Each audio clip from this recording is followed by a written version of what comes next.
Válvulas cardíacas. Antes de falar das válvulas propriamente ditas, é interessante que a gente compreenda esse mecanismo valvular. Imaginemos que isso seja um tubo e que aqui nós temos as nossas válvulas.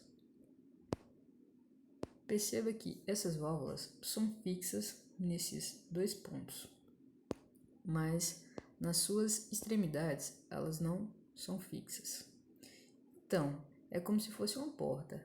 Esse lado ele pode se movimentar para cá ou pode se movimentar nessa direção. Como essa daqui de cima pode se movimentar para cá, pode se movimentar nessa direção. Mas pela estrutura, pela formação anatômica desse conjunto, essa parte inferior não pode se deslocar para cá, enquanto essa daqui está nessa posição. O mesmo vale para de cima. Então, quando ela vai fazer esse movimento, e essa vai fazer esse movimento, elas meio que se encontram e impedem a passagem de líquido nesse sentido. Mas vamos entender melhor essa passagem de líquido e como se dá. Bom, a passagem de líquido só é possível pela diferença de pressão. E como isso funciona? Se do lado esquerdo tivermos uma pressão de 120 milímetros de mercúrio e do lado direito tivermos uma pressão de 20 milímetros de mercúrio, significa dizer que a pressão aqui é maior do que a pressão aqui.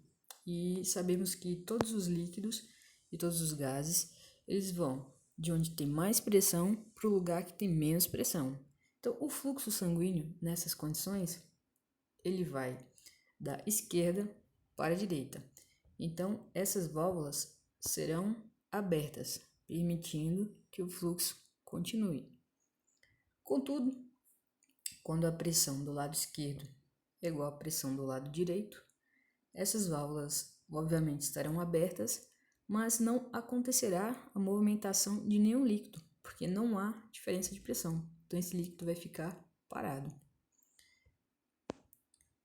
Quando for o inverso da primeira situação, quando a pressão no lado direito for maior que a pressão no lado esquerdo, o fluxo vai vir da direita para a esquerda.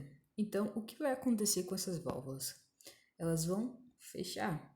Então, o sangue que está aqui, o fluxo sanguíneo que está aqui, não passará para esse lado esquerdo, porque a pressão do lado direito é maior que a do lado esquerdo. E isso fez com que as válvulas se fechassem. Então, basicamente, esse é um mecanismo valvular. As válvulas, elas servem para que o fluxo sanguíneo seja unidirecional e que não haja refluxo, ou seja, retorno desse sangue. Essa aqui é a imagem do coração. Perceba que quando uma válvula estiver aberta, outra vai estar fechada.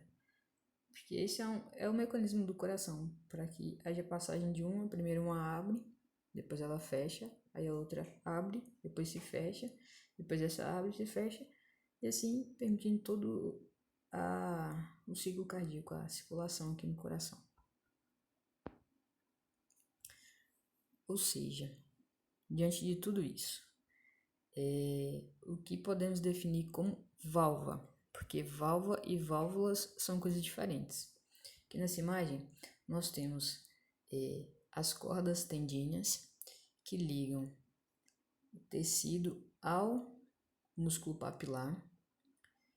Temos diversas cordas tendíneas ligando esses tecidos que constituem as válvulas bicúspide, tricúspide, enfim. E então, o que vem a ser essa válvula? A válvula é o conjunto, é a associação de todos esses mecanismos, ou seja, das cordas tendíneas, do músculo papilar e da válvula propriamente dita. Então, tudo isso forma uma válvula. A válvula, só essa parte aqui de cima, ó. Quando você fala válvula, quando você fala válvula, é todo o conjunto. Então, o que tínhamos para falar sobre válvulas hoje? E válvula é isso. Espero que tenha gostado. Obrigado.